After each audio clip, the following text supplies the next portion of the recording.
हरे कृष्णा कृष्णा कृष्णा हरे हरे, हरे राम राम राम हरे हरे। कृष्णाय वासुदेवाय हरये परमात्मने प्रणत क्लेशनाशाय गोविंदाय नमो नमः। इसी प्रणाम करने से हमारा कष्ट निवारण होता है कि हम कष्ट पड़ते कष्ट से हम रहित हो जाते हैं, ये सत्यता है। इसका मतलब न इसी श्लोक श्रीमद् भागवत के सार हैं, न इसी श्लोक को हम भक्ति का शुद्ध भक्ति का माना जाता है। तथाकथित आजकल लोगों को मीडिया में देख देते सहजिया की बात सुनकर कि भक्ति का सिद्धांत को, जो भक्ति का आचार्यों के जो निर्देशन है उनको जानते नहीं, जानकारी नहीं है, ऐसा ये श्लोकों को बोलते यही भागवत का सार है मान लेते। ये भागवत का श्लोक का कोई सार फार नहीं है कि भागवत का सिद्धांत की जो भक्ति शुद्ध भक्ति का जो सिद्धांत है इसमें नहीं है। ये हमको समझना, हम कष्ट निवारण के लिए भगवान को प्रेयर कर रहे हैं। इसका अर्थ क्या होता है, शुद्ध भक्ति का लक्षण क्या होता है, आचार्य क्या बोल के रखे, और इसमें ये श्लोक को बोलने से क्या हमारा भाव किसी भाव में रहता है, ये सारी की बात ये वीडियो के माध्यम में बताने के लिए प्रयास कर रहा हूँ। आप लोग थोड़ा कृपा करिए सारी वीडियो को जानकारी करना, आधा अधूरा नहीं सुनना चाहिए। आज एक भक्त मेरे पास आया था, शाम को ऐसे बोल रहा था ये श्लोक ऐसे बोल रहे हैं यही भागवत का सार है। मैं बोले उसे, बोले भागवत का सिद्धांत तुमको पता नहीं, भागवत सार कैसा हो जाएगा। भागवत को समझना होगा कि व्यक्ति भागवत से ज्ञान प्राप्ति करना चाहिए। व्यक्ति भागवत जो प्रामाणिक परंपरा वैष्णव आचार्य परंपरा से श्रवण किया है, ज्ञान अर्जन किया है, शास्त्र के श्लोक को जानता है, शास्त्र के सिद्धांत को जानता है, अलग अलग आचार्य की कमेंट्री टीका भी पढ़ा हुआ है, ये सब कुछ जानकर व्यक्ति भागवत से इसको अध्ययन करना पड़ता है, तभी यही पता चलता है भागवत की सिद्धांत क्या होता है। रहने बात ये अर्थ है, श्लोक का अर्थ बताने के लिए। कृष्णा है, हे कृष्णा, वासुदेव हे श्रीमद् भगवान वसुदेव की पुत्र भगवान कहते कृष्णा वसुदेव के पुत्र हैं। हे कृष्णा जो भगवान वसुदेव के पुत्र हैं, भगवान कृष्णा वासुदेव हरे परमात्मा, हरे मंत्र दुख हरण करने वाले हैं।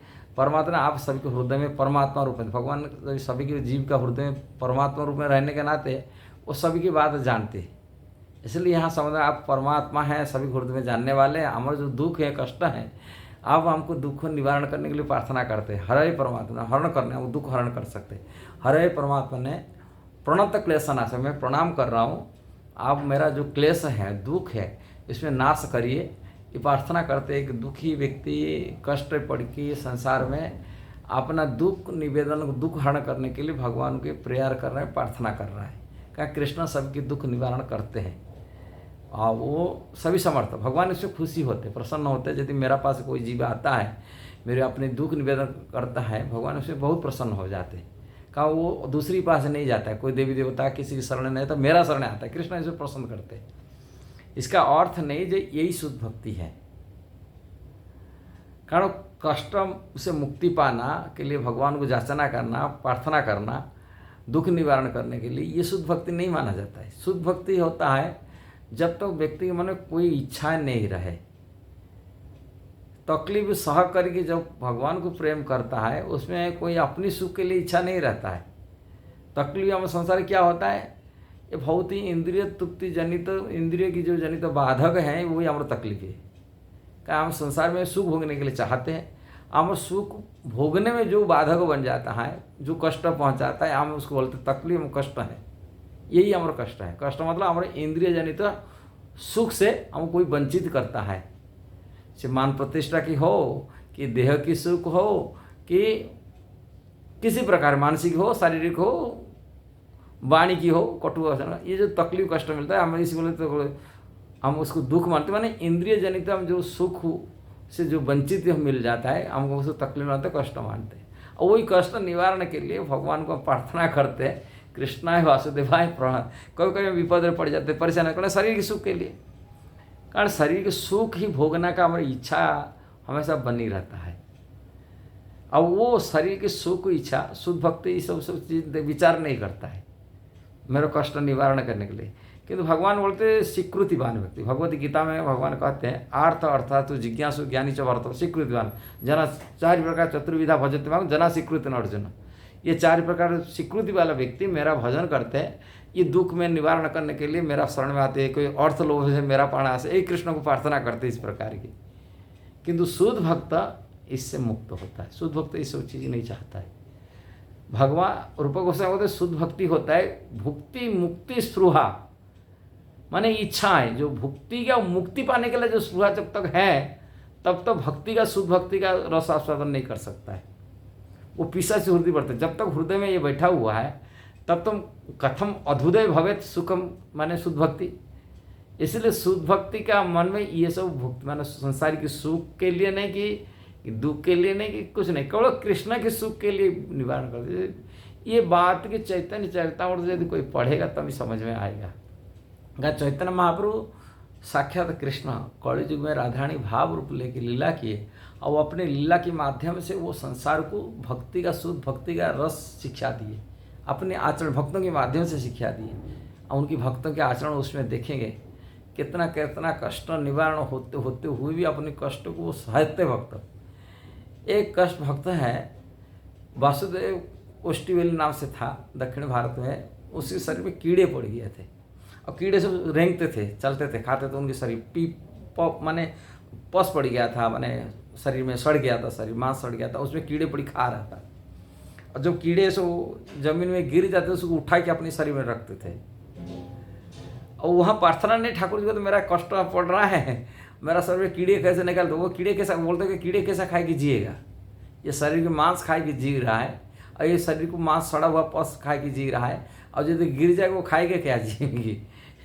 बच्चों को कितना विचार, किंतु हम संसार में कोई भी तकलीफ मिल जाता है हम तो सह नहीं सकते ये सब। किंतु शुद्ध भक्त हरिदास ठाकुर पिटाई हो रहा है 22 बाजार में, तभी वो प्रार्थना कर रहे हैं। भगवान को प्रार्थना नहीं कर रहे मेरे को बचाई दो, कष्ट पड़ रहा है, मेरे 22 बाजार पिटाई कर रहे हैं, वो प्रार्थना नहीं कर रहे, उल्टा प्रार्थना कर रहे हैं ये बेचारा परेशानी हो रहे, भगवान उनको कष्ट मत दीजिए। वो अपनी तकलीफ को नहीं देख रहे, तकलीफ देख रहे हैं ये बेचारा को भगवान ने, इनको पता नहीं आगे जाकर ही उसको आप मेरे को पिटाई करने से वो तकलीफ देंगे, कष्ट देंगे, इनको कष्ट न दीजिए, दूसरा जीव को मध्य कष्ट न दीजिए। कितना उच्च महत्वपूर्ण बात है। इसलिए शुद्ध भक्त सब ये सब चीज़ें नहीं चाहता है, खुद को सह जाता है। यदि शुद्ध भक्त केवल कृष्ण के सुख के लिए चाहता है, कृष्ण कैसे सुखी हो जाए, प्रसन्न रहे, अपने दुख निवारण के लिए भगवान भजन नहीं करता है, कृष्ण सुख के लिए वो भजन करता है, कृष्ण को सुख देने के लिए सेवा करता है, भजन करता है, तपस्या करता है, वो कृष्ण सुख के लिए। प्रार्थना वो नहीं करता है कृष्ण वासुदेव हरे परमात्मा ने, ये सब नहीं करता। इसलिए रहस्य श्रील रूप गोस्वामी की सिद्धांत है, भगवान चैतन्य महाप्रभु का सिद्धांत है। इसलिए कोई शुद्ध भक्त के सिद्धांत को समझना होगा तो चैतन्य चरितामृत तो जरूर पढ़ना चाहिए। और चैतन्य चरितामृत पढ़े और भगवान चैतन्य गौड़ीय परंपरा में दीक्षा शिक्षा आदि ले, कोई गुरु प्रामाणिक गुरु आचार्य शरण में आकर शिक्षा दीक्षा के लिए भागवत पढ़े। भागवत की रहस्य सार है, सब कुछ भागवत में लिखा गया, किंतु छोटे वीडियो के माध्यम से सब डिटेल इतना बता नहीं सकते, किंतु कम से कम इतना मतलब ये शुद्ध भक्ति का चीज़ नहीं है। शुद्ध भक्ति का चीज़ जिसमें समस्त इच्छाओं से कामना से मुक्त हो जाता है। हाँ, अपनी कर्म किया गया कर्म को भोगता है, खुद भोगता है, दूसरा को नहीं बताता मेरे को भोग रहा है। जो भी कष्ट मिला है इस कष्ट को भक्त चाहता है। तत्तानुकंपा सुसिम क्षमाणम भुंजान विभक्त, ये भागवत की श्लोक को कहा जाए। वो अपनी किया गया कर्म को सोचता है, जी कष्ट मिल रहा है बोलता है ये मेरा किया गया कर्म है, दूसरी को दोष नहीं देता है। और दूसरी और कष्ट को सहने सह जाता, सहज सह करके भगवान की गुणगान करता है, उनकी सेवा में भक्ति में तल्लीन रहता है, भक्ति सेवा में करता है। कारण वो सोचता है ये जो मेरे को तकलीफ है कष्ट तो मेरा किया गया कर्म मैं क्यों नहीं भोगूँ, दूसरों को मैं कैसे दुख निवारण करूँ। ऐसा भक्तों की विचार होता है, बहुत उच्च कोटि विचार।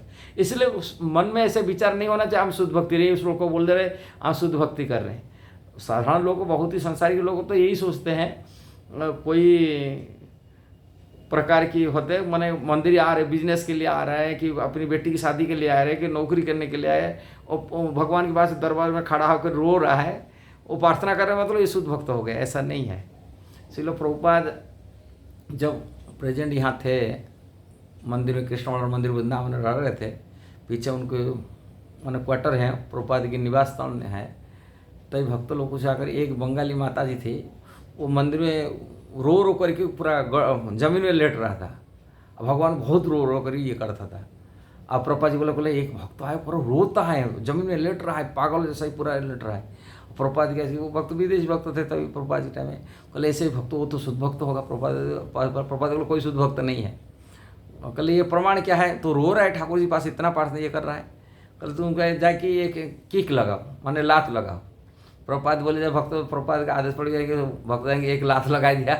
जैसा लात लगा तुरंत क्रोध में प्रकट हो गया, पूरा उनको पूरे मारने के लिए उसको ये हो गया, तुरंत उनका रोना धोना छूट गया, तुरंत ये हो गया। इसलिए ये सब जो कोई रो जाता है कि भगवान के शुद्ध भक्त बन जाता है, ऐसा नहीं है। भक्त शुद्ध भक्त कभी पब्लिक में रोता नहीं, कि दिखावा नहीं करता है। भक्ति सिद्धांत सत्यनारायण प्रभुपाद जी जो गुरु जी थे, जो भी भगवान कृष्ण का विरह होता है, विरह में दरवाजा बंद कर रोते थे। वो कभी पब्लिक में जाएंगे रोते थे, मैं भगवान के विरह में दिखाते, ये सब चीज़ें नहीं करते थे। दूसरी एक कथा आता है, एक कथावाचक हैं, कथा करते हैं, और उनके साथ एक असिस्टेंट लेके जाते थे, साथ में लेके जाते थे, कथावाचक लेके जाते साथ में।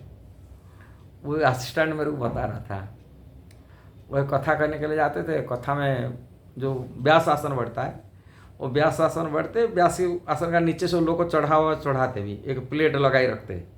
जो आते प्रणाम करते, व्यास गद्दी में आते, माने गुरु जी की व्यासपीठ पर बैठे उनको प्रणाम करते, उनको दक्षिणा भी चढ़ाते हैं। उनके सामने में एक प्लेट लगता है, दक्षिणा चढ़ाते हैं। व्यास गद्दी आप देखे होंगे, कथा पंडाल में लगता है, व्यास गद्दी के ऊपर लगता है। और कथा करते करते कथा में ठाकुर जी भाव में आकर रोने लगे, रो जाते थे कथा में। व्यास हैं और रो जाते थे, इतना भाव कथा था। और इसके बाद में आकर वो भक्त को बोल रहा था, वो बता रहा था मेरे को, बोला ऐसे रोते थे कथा में लोग। भक्त देखो कथा करते तो भगवान की कथा कहीं रो जाते हैं, और लोग भाव में आते हैं, बहुत अच्छा भक्त हैं ये है। फिर इसके कमरा में आकर के जो उसकी असिस्टेंट बोलने लगे, उसका लघु बोले, लघु देखो जब कथा में कहता हूँ तो भगवान के विषय भाव में आकर मेरा आँख से आंसू रोक नहीं कर पाता हूँ, रो जाता हूँ। किंतु रूम को आता तो कभी ठाकुर जी भाव आता नहीं, ऐसा ही विरह में कभी ठाकुर रूम में आकर के और रो नहीं पाता हो। जो असिस्टेंट वो था, वो बोलने लगे, आप जो व्यास गद्दी में बैठे थे ना, आपके जो रोना रोते थे ना, उसके जो सामना में जो प्लेट में पैसा डालते लोग, वहाँ तक रहा था, और यहाँ तो कमरा तक नहीं आ पाया रोना तो वही पैसा के जो सामना डाला जाता है, दक्षिणा चढ़ाते, वो दक्षिणा तक रुक जाता है और आगे नहीं आ पाता है। कि उन बोले तो कल हमेशा मजा करते हैं। वास्तविक एक मजा की बात है, वास्तविक कथावाचक की कथा यहाँ तक रहता है जहाँ उनका दान दक्षिणा तक मिल जाता है। जो दान दक्षिणा मिले तो संतुष्ट हैं, दान दक्षिणा जो न मिला बस उसका क्रोध, उनका विचार, उनका ये आगे भाव अलग हो जाता है। ऐसे ही भक्तों की ये जो पूजा प्रतिष्ठा मान सम्मान जो मिलता है उसके लिए होता है। कोई छेड़ देता है उनके ऊपर है, पता चल जाएगा वो कितना गंभीर, कितना धीर, कितना शांत, पता चल जाएगा वो कितना पानी में है। जो मान सम्मान मिलता, पूजा सम्मान मिलता, सब कुछ है, किंतु उनको छेड़ दिया जाए, उनके विरोध में इनको कुछ पद बता दिया जाएगा, उनके विरोधी भाषा माने प्रति विरोध भाषा मतलब प्रतिकूल वातावरण उनको पैदा करा दिया जाए उनके सामने में, उनके शांत चित्त की तरफ पता चल जाएगा। इसलिए शुद्ध भक्ति ऐसा नहीं होता। शुद्ध भक्ति का जो लक्षण जो शास्त्र में लिखा गया है कि चैतन्य महाप्रभु जो सिद्धांत है, जो हमारा गौड़ीय परंपरा के सिद्धांत, श्रील रूप गोस्वामी सिद्धांत, यानी ग्रंथ पढ़ने से पता चलता है। ऐसा नहीं जो हम लोग किसी को मान लेते ये भी शुद्ध भक्त है, शुद्ध भक्त। तो शुद्ध भक्तों की बहुत सारी चीज़ें हम किसी को मानने से, अपने विचार से शुद्ध भक्त नहीं जाता है, ना सिद्धांत भी बात माना जाता है। तो शास्त्रों को सिद्धांतों के प्रामाणिक आचार्य परंपरा से, जो वैष्णव परंपरा से जो भक्ति का जो सिद्धांत पूर्ववर्ती आचार्य हमको दे के रखे, इनको ध्यान देना चाहिए, पढ़ना चाहिए, इन्हें समझना चाहिए, तभी पता चलेगा। न तो हम किसी को भी मान लेते हैं, ये भी बात। आम जनता जो होते हैं ना, आम जनता तो उनको तो शास्त्र ज्ञान नहीं होता है, पता नहीं होता है। वो यूट्यूब देख कर कि किसी प्रसिद्ध हो गया, फेमस हो जाए तो उसको शुद्ध भक्त मानते हैं। शुद्ध भक्त नहीं, भगवान मान लेते हैं। इनका इतना पब्लिसिटी हो रहा है, इतना उनका फॉलोअर हो रहा है, ये सब देख कर कि उनको बोलते इतना सारी फॉलोअर है, इतना सारी लोग उनके पीछे भाग रहे। अरे कौन भाग रहे? भेड़ चाल जैसे भाग रहे, जो लोग कोई नियम को पालन करते नहीं। उनका कहना खान पीन शुद्ध है, ना रहने सहने शुद्ध होना, ना जीवन के आध्यात्मिक ज्ञान है, कुछ नहीं। और ये लोग उनको भगवान रूप में पूजा कर रहे, सम्मान कर रहे, ऐसा नहीं है। इसलिए शास्त्र का सिद्धांत अलग होता है, आम जनता का सिद्धांत अलग होता है, और आचार्य पूर्वत या आचार्य समझाने का तरीका अलग होता है। सब ये सब चीज़ लक्षण है। इसलिए जब तक हम लोग शास्त्र के सिद्धांत को ठीक से नहीं समझ पढ़ा, नई जानकारी नहीं है, हम किसी को नहीं। कोई सोने तो होते हैं, असली सोना वो जो सोना बेचना सोना भी ठीक जानता है, न तो साधारण आदमी तो ऐसे ही नकली जो सोना होता है ना, चमकीला वाला चीज़ को वो भी सोना मान लेता है जो उसको सोना मान लेता है। चमकीला सोना जैसा चमक रहा है, हर चमकीला वस्तु सोने नहीं होता है। ऐसा ही हर चमकीला साधु शुद्ध भक्त नहीं होते। इसलिए शुद्ध भक्त का लक्षण बहुत चीज़ें अलग बात है। यदि वीडियो सही लगा जरूर उसको शेयर करना, सब्सक्राइब करना, लाइक कमेंट देना। हरे कृष्णा।